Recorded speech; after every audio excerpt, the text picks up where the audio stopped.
Halo Sobat Maigen dimanapun kalian berada. Selamat datang di Maigen Podcast segmen Inspirasi. Mari dapatkan inspirasimu.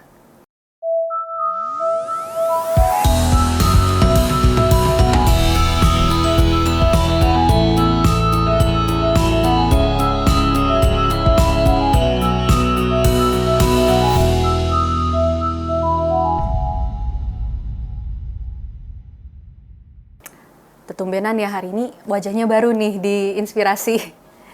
Oke, perkenalkan nama aku Feli dan hari ini aku akan membawakan sebuah kisah yang spesial, yaitu salah satu kisah kelahiran Buddha Maitreya ke dunia, yaitu sebagai Ajita Maitreya. Nah, kisah ini diambil dari beberapa sumber, ada dari Lalita Vistara Sutra, Buddha Vamsa Sutra, Anagata Vamsa Sutra, Satparamita Sutra, dan Panca Sutra Maitreya. Jadi ceritanya ini bukan cerita ngarang ya guys, ini legit nih ceritanya. Kisah ini dimulai ketika Bodhisattva Siddhartha Gautama saat itu masih berada di surga Tusita bersama Maitreya. Saat itu Buddha Siddhartha namanya masih Dewa Setaketu. Nah, Dewa Setaketu suatu hari melihat ke bumi dan merasa, oh ini udah saatnya untuk aku terjun ke bumi. Sudah saatnya untuk aku terlahir kembali. Sebelum ia terjun ke bumi, ia memberikan mahkota Dharma kepada Buddha Maitreya. Baru saat itu Dewa Setaketu turun ke bumi dan kenal sebagai Pangeran Siddhartha. 40 tahun kemudian, giliran Maitreya yang turun ke bumi. Nah, Maitreya turun ke bumi di sebuah kerajaan bernama Varanasi, tepatnya di desa Kalpari. Nah, ia lahir sebagai anak dari seorang Perdana Menteri. Ciri khasnya pada saat itu, Maitreya lahir dengan kulit yang keemasan. Saking kemasannya, orang tuanya sampai panik. Ini kenapa anak saya kulitnya warnanya kemasan? Nah, karena itu, ayahnya ini sempat mencari seorang biksu yang sudah mencapai arahat. Dan ditanya, kenapa anak saya bisa warnanya kulit kemasan? Setelah dicek oleh biksu yang sudah mencapai arahat, baru biksunya bilang, tenang aja, ini warna kulit kemasan ini bukan karena penyakit, bukan karena kelainan, tapi memang dari kehidupan lampaunya sudah seperti ini. Memang Maitreya sendiri yang sudah memiliki ikrar, sudah pernah bersumpah untuk memiliki tubuh yang demikian. Jadi ini bukan penyakit, tapi ini justru adalah sebuah berkah. Nah, begitu mendengar perkataan biksu ini, ayahnya pun merasa lega. Nah, ia pun bertanya kepada biksu ini, sebaiknya diberikan nama apa untuk anak ini? Lalu biksu itu menjawab, sebaiknya diberikan nama Ajita Maitreya. Ajita artinya tiada tandingan dalam hal kasih dan kebajikan, sedangkan Maitreya adalah nama yang sudah dipakai anak ini selama berkalpa-kalpa tahun kehidupan. Sehingga ayahnya pun kemudian menggunakan nama tersebut kepada anaknya yang disebut Ajita Maitreya. Nah, masa kecil Ajita Maitreya ini sungguh unik ya. Dari umur 4 tahun, nama Ajita Maitreya ini udah terkenal di seluruh kerajaan sampai ke telinga seorang raja bernama Raja Paramarta. Raja ini pun kemudian meminta kepada ayahnya untuk membawa Ajita Maitreya ke istana. Nah, kucuk pas sampai Ajita Maitreya di istana, semua orang dari Perdana Menteri, dari jenderal-jenderal sampai dayang-dayang semua kagum dengan penampilan dari Ajita Maitreya yang sudah rupanya bagus, lalu kulitnya pun kemasan. Banyak orang yang bahkan memanggilnya anak dewa, dipanggilnya mirip anak raja. Bahkan ada yang bilang kalau suatu hari anak ini menjadi raja, ia bisa jadi raja yang bijaksana nih. Nah, raja begitu mendengar hal ini, dia gak senang. Karena dia merasa tempatnya akan direbut suatu hari oleh Ajita Maitreya.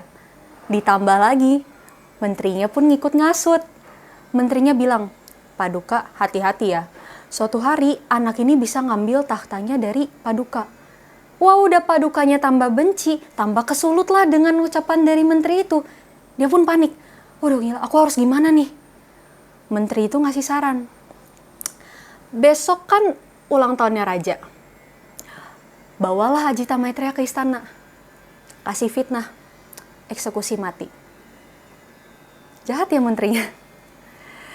Nah, untungnya nih pembicaraan itu kedengaran sama satu dayang istana. Dayang ini kebetulan memang suka sama Ajita Maitreya. Dia pun mengendap-endap keluar istana, lalu ke tempat Ajita Maitreya lalu menceritakan rencana jahat dari raja itu. Ketika orang tuanya mendengar rencana jahat dari sang raja, ibunya menangis terseduh-seduh. Lalu ayahnya bilang, sekarang bukan saatnya untuk menangis. Sekarang saatnya kita pikirkan gimana caranya untuk menyelamatkan Ajita Maitreya. Nah, di sini muncullah sebuah ide dari ibunya. Ibunya punya ide untuk mengirimkan Ajita Maitreya kepada pamannya yang bernama Pravari. Nah, pamannya ini tinggal di sisi selatan dari Varanasi, yaitu di negeri Paripura. Harusnya kalau udah pindah negara gitu, harusnya udah lebih aman lah. Nah, ide itu pun langsung dilaksanakan.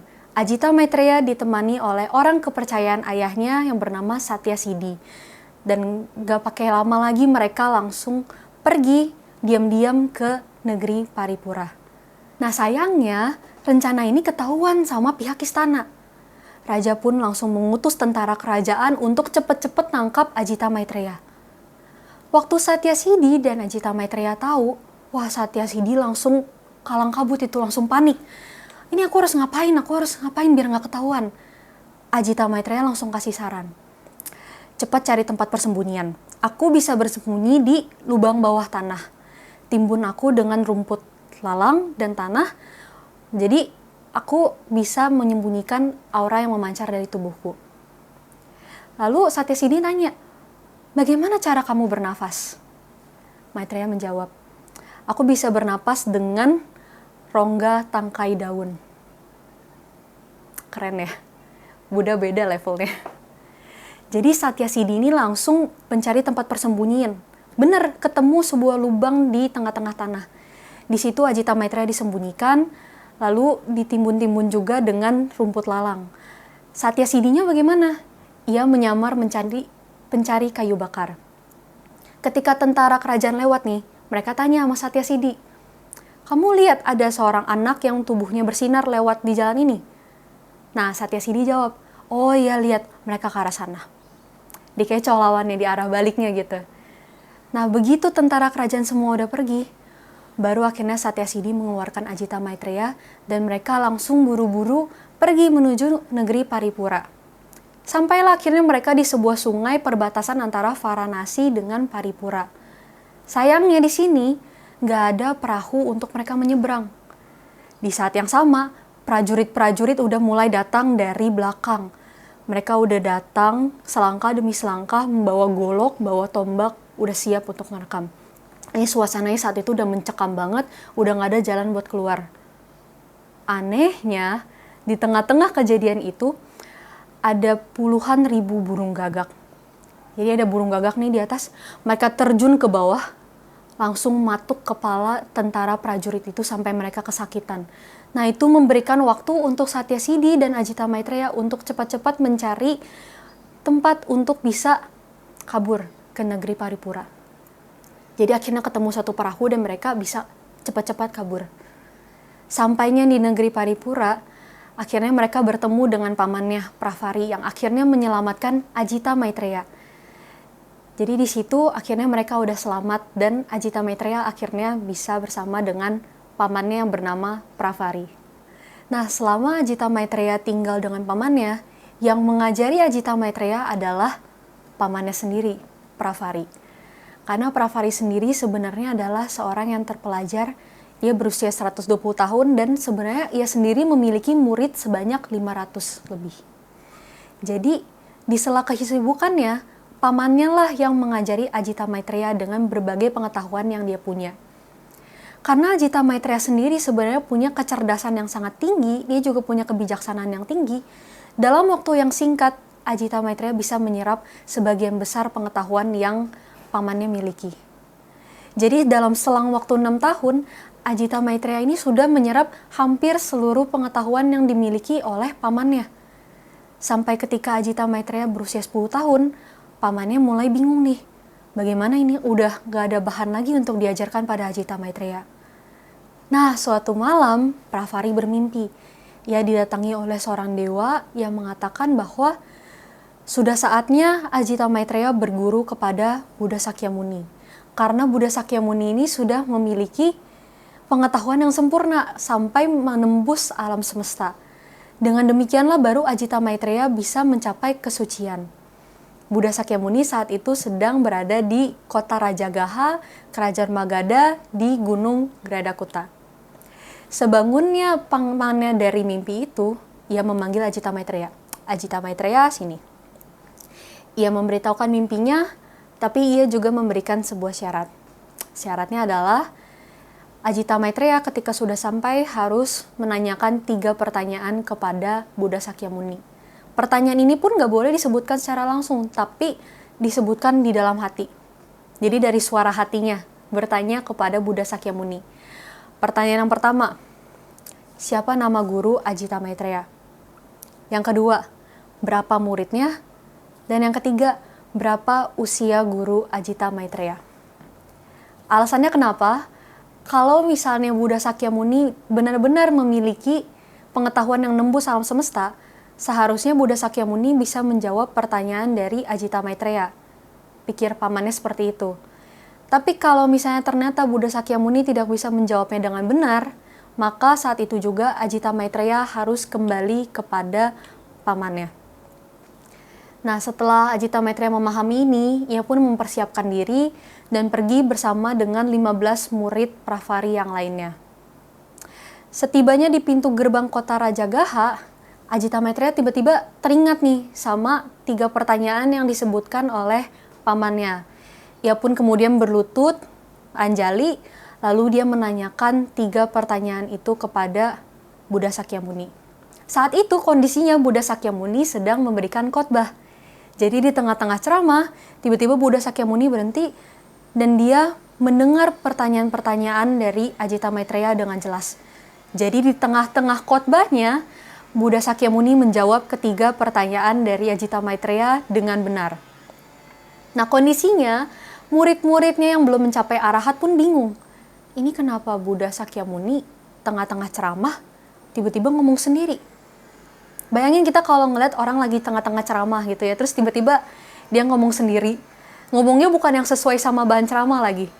Mungkin kalau kita belum memiliki kebijaksanaan yang cukup, mungkin kita merasa, kenapa ya? Loh, kok tiba-tiba ngomong sendiri gitu. Nah, salah satu murid dari Sakyamuni pun bertanya, kenapa guru tiba-tiba berbicara sendiri? Nah, Buddha Sakyamuni pun menjawab, sebentar lagi akan ada orang yang sangat luar biasa yang datang dan akan bergabung dengan Sangha. Nah, di sisi lain, Ajita Maitreya sudah mendapatkan jawaban 3-tiganya nih dari Buddha Sakyamuni, dan 3-tiganya jawabannya benar. Jadi, Ajita Maitreya melanjutkan perjalanannya ke Gunung Gradakuta. Di tengah-tengah perjalanannya, ia melihat jejak kaki dari Sang Buddha. Di situ Ajita Maitreya pun merasa kagum dan ia kemudian memberikan hormat. Nah, nggak jauh dari sana ada Dewa Mara. Dia nggak mau sampai Ajita Maitreya menjadi murid dari Sang Buddha. Dia pun memutuskan untuk memberikan percobaan nih kepada Ajita Maitreya. Dia menyamar jadi pejalan kaki dan dia meninggalkan mayat serangga di jejak kaki Sang Buddha. Lalu dia bilang, ini kan Sang Buddha yang terkenal bijaksana nih, penuh cinta kasih. Kenapa dia nginjak mati serangga? Berarti dia nggak penuh dengan cinta kasih dong. Nah, ketika Ajita Maitreya mendengar ini, dia buru-buru melihat apa mayat yang dimaksud. Dan ketika dilihat, Ajita Maitreya pun menjawab, oh bukan, ini bukan mayat serangga yang diinjak oleh Sang Buddha. Ini memang mayat serangga yang sengaja ditaruh di sini. Ketika Dewa Mara tersebut mendengar jawaban dari Ajita Maitreya, dia pun merasa bahwa usahanya sia-sia dan akhirnya dia pun mundur. Nah, setelah Ajita Maitreya melewati Dewa Mara yang tadi, ia pun melanjutkan perjalanannya. Sampai di puncak Gunung Gerdakerta, ia pun menemui Buddha Sakyamuni, yang saat itu memiliki sinar keemasan yang lebih daripada Ajita Maitreya. Di situ Ajita Maitreya merasa sangat kagum. Nah, Buddha Sakyamuni kemudian mengajak Ajita Maitreya untuk bergabung bersama dengan biksu-biksu yang lainnya. Lalu di hari itulah Ajita Maitreya menjadi murid dari Sang Buddha.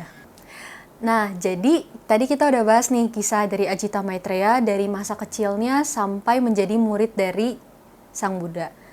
Nah, sekarang kita akan membahas kisah Ajita Maitreya saat menjadi murid dari Buddha Sakyamuni. Salah satunya adalah kisah saat Ajita Maitreya mendapatkan jubah emas. Biksu itu kan padahal terkenal dengan stigmanya meninggalkan keduniawian. Jadi yang namanya emas, yang namanya berlian, yang namanya semua yang sparkly, shining, shimmering, splendid itu semuanya ditinggalkan. Tapi di sini Ajita Maitreya yang menjadi biksu malah menerima jubah emas. Kok malah gitu? Nah, jadi kisahnya kayak gini. Jadi suatu ketika, Buddha bersama dengan murid-muridnya menuju ke Kapilawastu. Nah, di sana, ibu tiri dari sang Buddha, yaitu Mahapajapati Gotami, memang sangat merindukan anaknya. Jadi ia menyulamlah sebuah jubah yang berbahan benang emas. Jadi jubahnya bentuknya emas nih, shining banget nih. Ia bertekad untuk memberikan itu kepada anaknya. Tapi peraturannya, seorang biksu itu hanya boleh memiliki maksimal 2 jubah. Dan saat itu, Buddha Sakyamuni sudah memiliki 2 jubah. Nah, Buddha Sakyamuni ini bilang kepada ibunya, kalau bisa, jangan hanya mengasihi saya saja, tapi kasihilah juga semua makhluk. Buddha Sakyamuni juga menyarankan untuk memberikan jubah itu kepada biksu yang membutuhkan. Nah, tapi masalahnya nggak ada biksu yang berani untuk menerima jubah itu. Karena jubahnya kan dari emas. Nanti bisa-bisa dianggap, aduh nggak jadi meninggalkan keduniawian dong ini. Berarti ini biksunya masih materialistis dong. Nah, jadi nggak ada satupun biksu yang berani untuk menerimanya. Nah, saat itu Ajita Maitreya merasakan kesedihan yang dialami oleh ibundanya. Lalu ia pun bangkit, berjalan ke depan, melewati biksu-biksu lainnya, dan menerima jubah emas itu. Pada saat Ajita Maitreya menerima jubah emas itu, wah tersebarlah rumor-rumor yang gak enak didengar. Udah dibilang Ajita Maitreya ini udah junior, tapi malah gak tahu diri. Udah itu materialistis lah, pakai ngambil jubah yang warna emas lah. Wah ini materialistis banget, ini udah junior malah gak tahu diri lagi. Rumor-rumor itu menyebar di sekalangan biksu yang belum mencapai arahat. Sampai pada akhirnya, sampai nih ke telinga Buddha Sakyamuni. Buddha Sakyamuni pun kemudian mengumpulkan seluruh murid-muridnya. Lalu Buddha Sakyamuni melemparkan mangkuk makannya yang disebut dengan patra. Patra ini dilempar ke udara, mengambang nih di udara. Inilah patra saya, jika ada siapapun yang memiliki kebajikan besar, ambillah patra ini dan kembalikan kepada saya. Satu persatu murid Sang Buddha mencoba. Mulai dari yang Arya Moggallana nih. Dengan kesaktiannya ia langsung melesat ke atas, coba mengambil patranya. Bisa? Nggak. Lanjut nih murid-murid Sang Buddha yang lain. Naik, ambil, nggak bisa. Jadi murid Sang Buddha semua yang sudah mencapai arahat, satu-satu coba ambil, nggak ada yang berhasil. Sampai akhirnya Buddha Sakyamuni bilang, Ajita Maitreya, ambillah patra itu. Nah, Ajita Maitreya pun berpikir dalam hatinya. Kejadian ini, wow banget gitu. Kejadian ini benar-benar mengejutkan. 10 murid Sang Buddha yang sudah mencapai arahat, 10 murid utamanya, gak ada satupun yang bisa mengambil patra Sang Buddha. Padahal saya cuman biksu biasa. Tapi saya yang disuruh mengambil patra Sang Buddha. Bisa jadi kejadian ini akan ada hubungannya dengan saya. Maka Ajita Maitreya pun maju ke depan. Sambil maju, Ajita Maitreya pun berdoa. Saya menjadi seorang biksu untuk bisa mencapai arahat dan menyelamatkan umat manusia. Kalau memang batin saya bersih dan tidak memiliki noda, saya berharap bisa mengambil patra dari Sang Buddha. Setelah berdoa itu, Ajita Maitreya kemudian menjulurkan tangannya, lalu patra itu turun dengan sendirinya ke tangan Ajita Maitreya. Di saat itu, semua murid yang melihat kejadian itu pun sadar, Ajita Maitreya bukan murid biasa. Disitulah baru Sang Buddha mengatakan bahwa Ajita Maitreya ini sebenarnya adalah penerusku. Dan kelak ia akan mencapai kesempurnaan dengan nama Maitreya. Nah, jadi kalau tadi itu adalah kisah Ajita Maitreya saat menerima jubah emas. Ada lagi nih kisah yang cukup menarik dan cukup terkenal juga ya. Adalah kisah Ajita Maitreya saat bertemu dengan ular piton. Jadi kejadian ini adalah di kerajaan Sravasti, di mana di sana terkenal ada seekor ular piton yang memang terkenal memangsa umat manusia. Bahkan penduduk di kawasan itu pun sudah banyak yang menjadi mangsa dari ular ini. Dan setiap ada penjahat di kawasan tersebut, pasti pemerintahnya akan memasukkan penjahat tersebut ke dalam hutan itu, biar menjadi mangsa dari sang ular. Nah, seiring berjalannya waktu, pitonnya makin lama makin tua, dan dia kemudian mengidap suatu penyakit yang aneh. Di masa itu, dia sudah membunuh sampai 72.000 orang. Jadi dosa karmanya udah nggak tahu seberapa banyak itu, membunuhnya sampai 72.000. Nah, di situ Buddha Sakyamuni pun kemudian memerintahkan kepada Ajita Maitreya untuk memberikan tuntunan dharma kepada ular piton tersebut. Maka datanglah Ajita Maitreya menemui ular piton itu. Nah, ketika Ajita Maitreya memberikan wejangan, memberikan tuntunan dharma kepada ular piton, ularnya nggak senang nih. Disemburinlah racun kepada Ajita Maitreya. Tapi karena Ajita Maitreya ini punya cinta kasih dan kebijaksanaan yang benar-benar luar biasa banget ya. Racun yang dikeluarkan oleh ular piton ini nggak mempan di Ajita Maitreya. Racunnya nggak bisa melukai Ajita Maitreya. Nah, jadi sepanjang Ajita Maitreya memberikan wejangan, dia memberikan tuntunan-tuntunan dharma, ular ini terus memberikan racunnya kepada Ajita Maitreya sampai 3 kali. Nah, 3-tiganya nggak ada yang mempan di Ajita Maitreya. Sampai situlah ular ini mikir, wah jangan-jangan ini bukan pembina biasa, ini adalah pembina dengan tingkat yang tinggi. Seketika itulah pikiran dari ular piton itu pun berubah menjadi niat bajik. Dalam sesaat waktu, ular piton itu menatap Ajita Maitreya dengan tatapan yang penuh kasih. Nah, setelah Ajita Maitreya memberikan tuntunan-tuntunan dharmanya, ia pun kembali ke pondok pertapaannya. Dan di malam itu, ular piton itu menghembuskan nafasnya yang terakhir. Nah, setelah ularnya mati nih, raja pun bertanya kepada Buddha Sakyamuni. Setelah ular pitonnya ini mati, ke alam manakah dia akan dilahirkan? Karena kan dia sudah membunuh banyak kan tadi 72.000 orang. Nah, sang Buddha menjawab, ia akan dilahirkan di alam sorga tingkat pertama. Nani? Rajanya pun bingung. Ular piton itu kan udah melakukan dosa karma yang banyak, sudah membunuh sampai 72.000 orang. Kok bisa dia terlahir di alam surga? Nah, Buddha Sakyamuni pun menjelaskan. Ular piton ini sempat menatap Ajita Maitreya dengan tatapan yang penuh kasih. Dari tatapan yang penuh kasih ini, mendatangkan pahala yang banyak sekali sampai ia bisa dilahirkan di alam surga tingkat pertama. Jadi berkahnya yang besar banget ya kalau sampai kita bertemu dengan orang suci, bertemu dengan Buddha. Berkahnya itu besar loh. Jadi ketika ular tadi cuman ngasih tatapan yang penuh kasih aja, ia mendapatkan karma baik sampai berkali-kali lipat sampai bisa terlahir di alam surga tingkat pertama.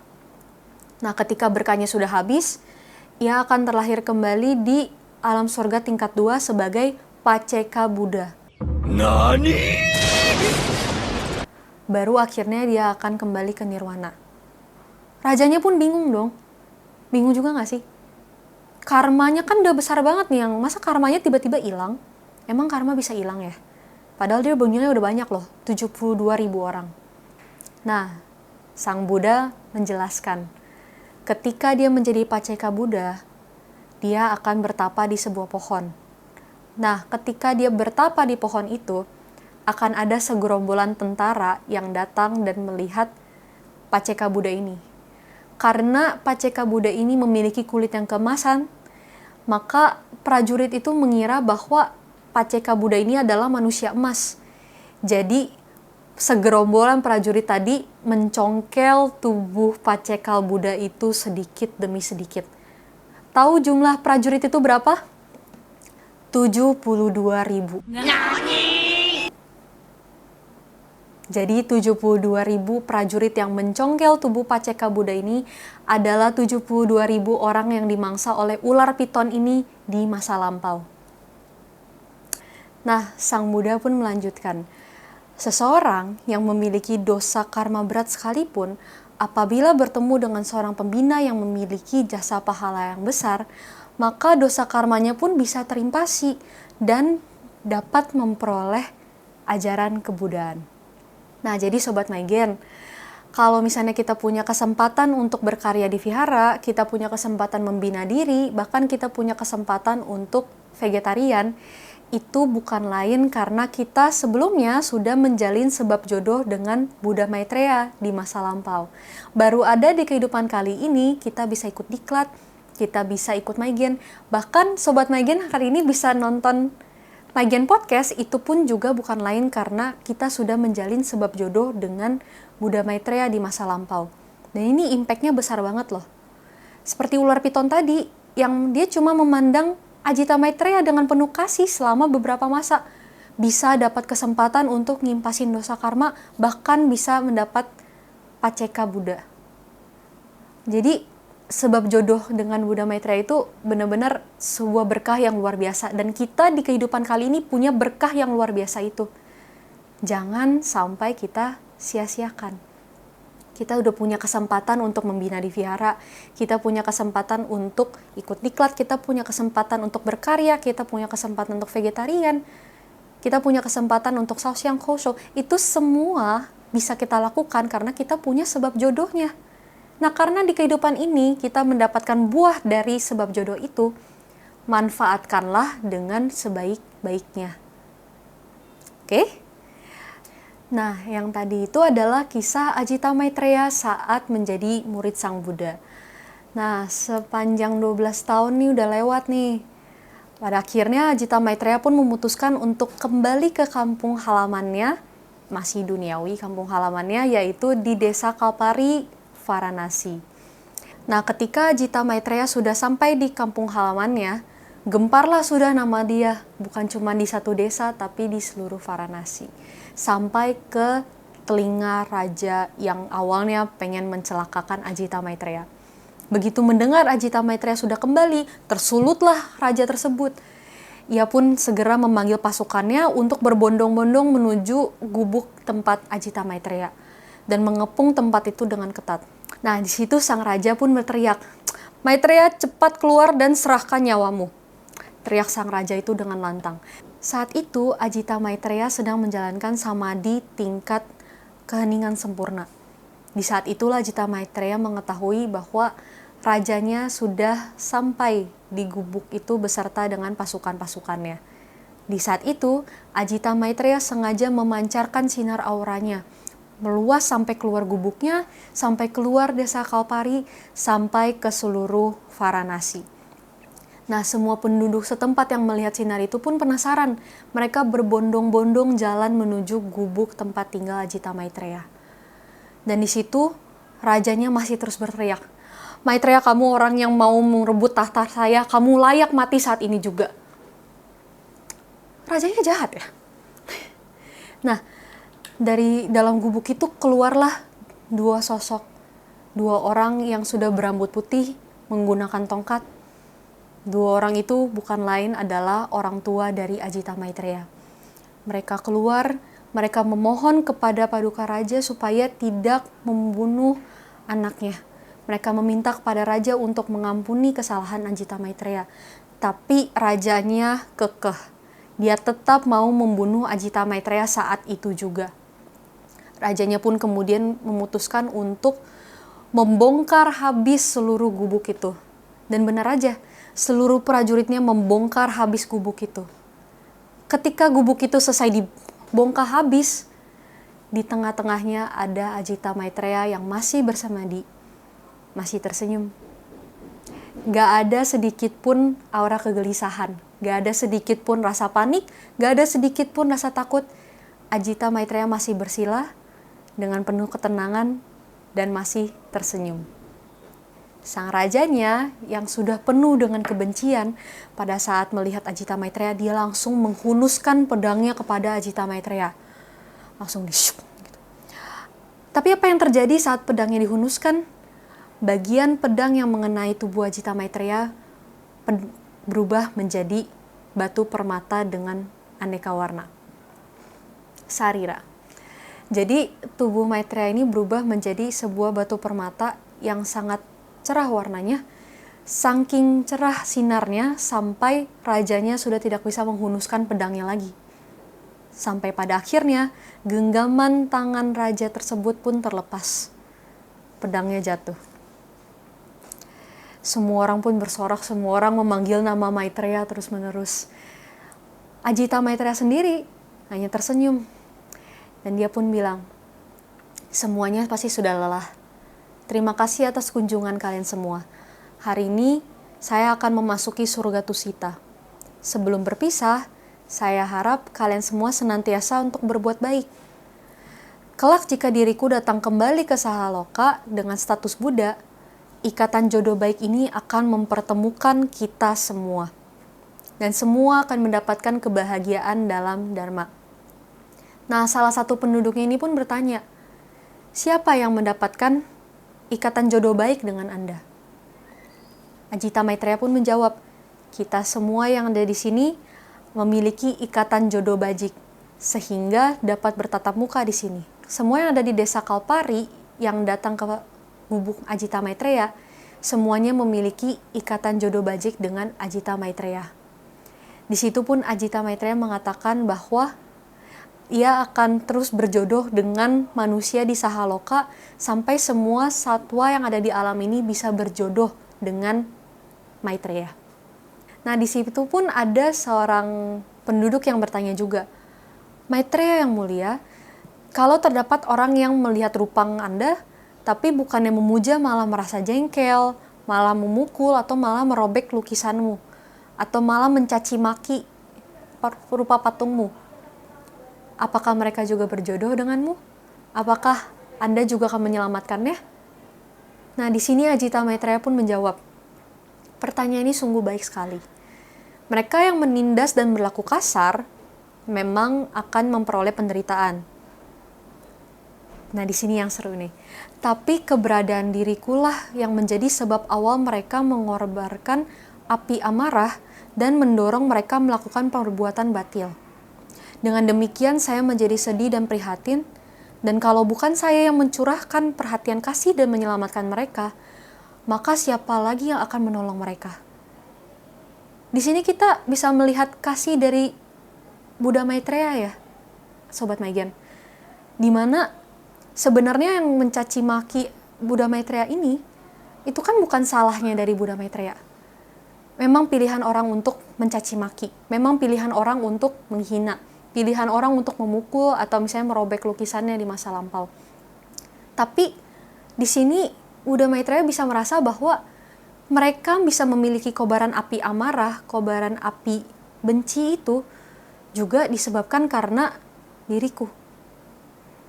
Sebaik itu Buddha Maitreya.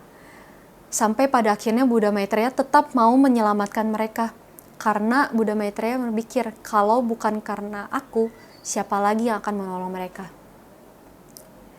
Jadi, Sobat Maigen, kita benar-benar beruntung banget ya bisa mendapatkan sebab jodoh dengan Buddha Maitreya.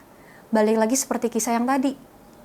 Kita semua yang bisa ada di sini, kita sudah pernah memiliki sebab jodoh dengan Buddha Maitreya. Entah mungkin kita penduduk di Varanasi yang cuma datang ke gubuk dan ngelihat Ajita Maitreya, atau mungkin di kehidupan Buddha Maitreya yang lain kita pernah papasan doang, atau kita pernah mendengarkan dharmanya, atau kita pernah tersenyum melewati Buddha Maitreya. Kita sudah menjalin sebab jodoh dengan Buddha Maitreya. Barulah ada di kehidupan kali ini, kita bisa membina diri, kita bisa aktif di vihara, kita bisa berkarya, kita bisa vegetarian, kita bisa mendengarkan bagian podcast, asik. Nah, itu semua bukan lain karena kita memiliki sebab jodoh dengan Buddha Maitreya.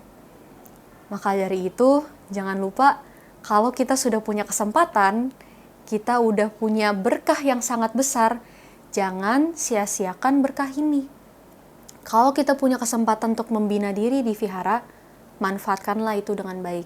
Kalau kita punya kesempatan untuk berkarya di vihara, manfaatkanlah wadah berkarya itu dengan sebaik-baiknya. Kalau ada tugas yang bisa kita ambil, ambil.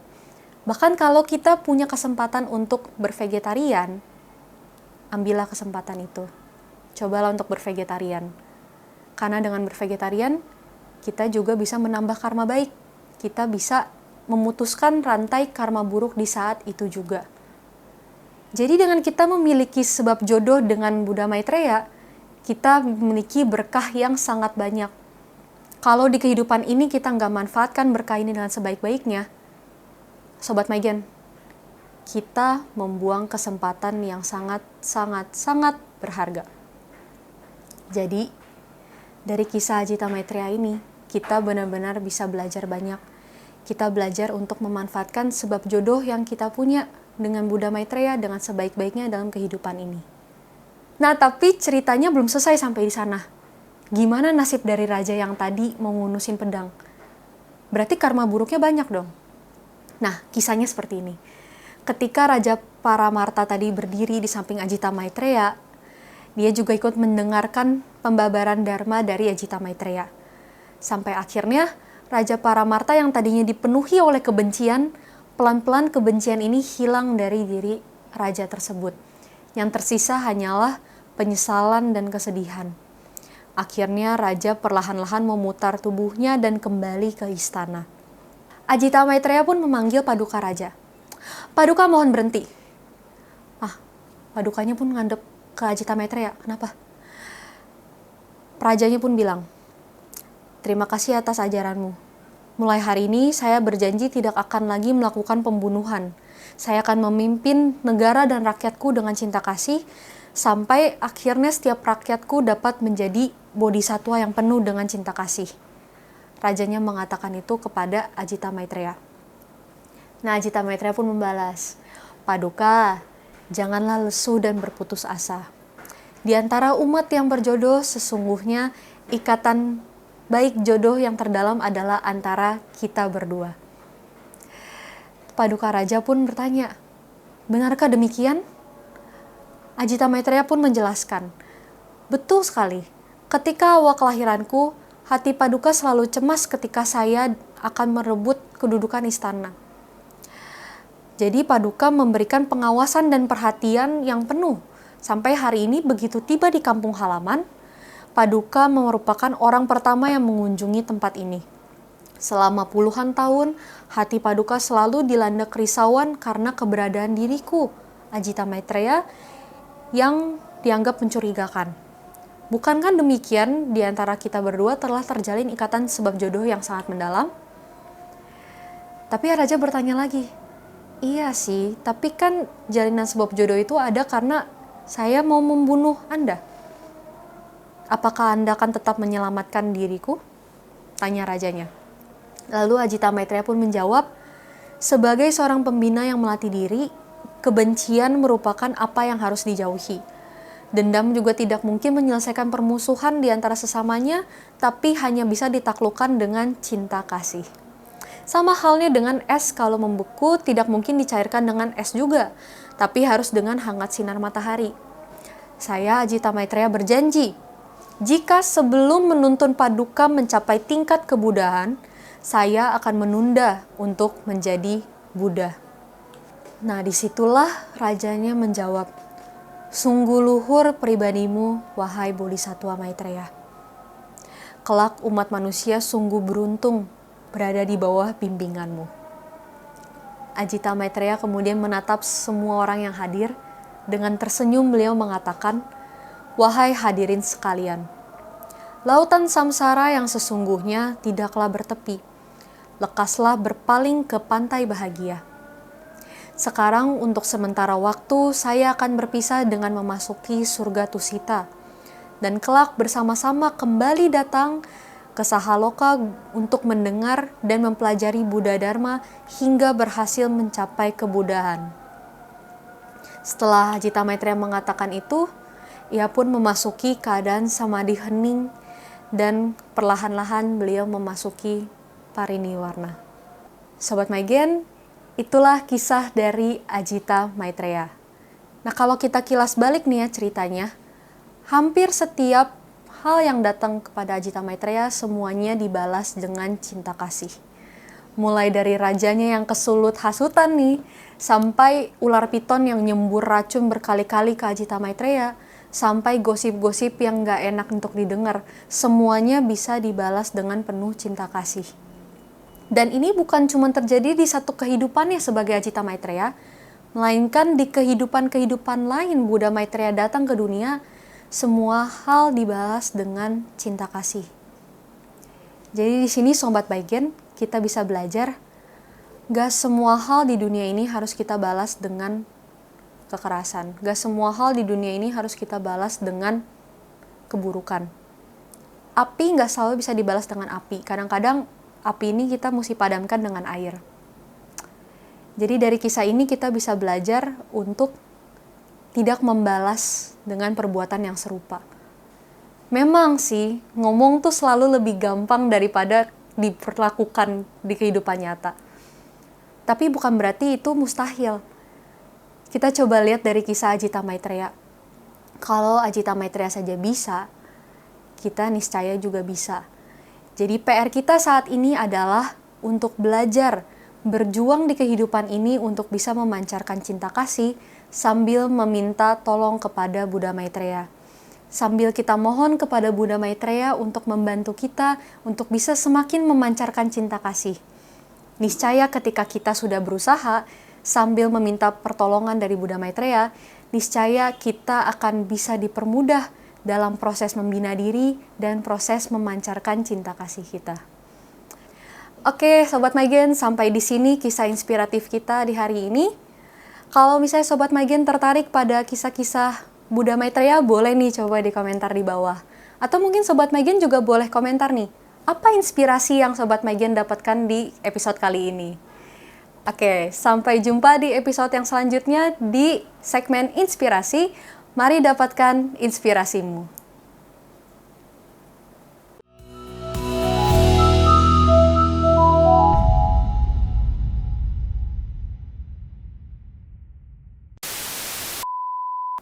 It's very awkward. Sayangnya salah mulu. Segmen masa kecilnya selesai. Oke. Segmen ya, poin beneran kayaknya harus segmen.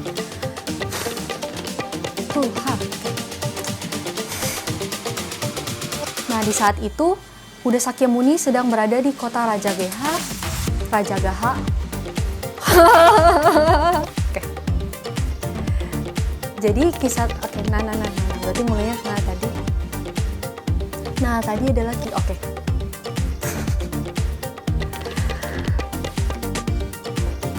Yes. Ditunggu ya kesempatannya. Biar apa nih, biar saya pendek atau gimana? Ya, kisahnya tuh kayak gini. Jadi, oke. Pokoknya aku malu banget sih kalau masukin bloopers. Kembali lagi.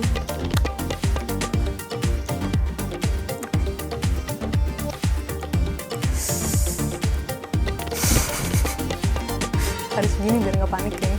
Kalau lagi kayak gini, menciut saya. Aduh.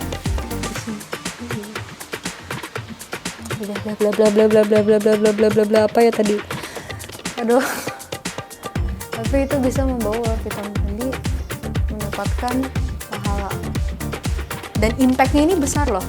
Adik-adik. Ngapain adik-adik? Belum tentu adik-adik. Dan mencapai kesempurnaan. Belum mencapai, udah mencapai, belum,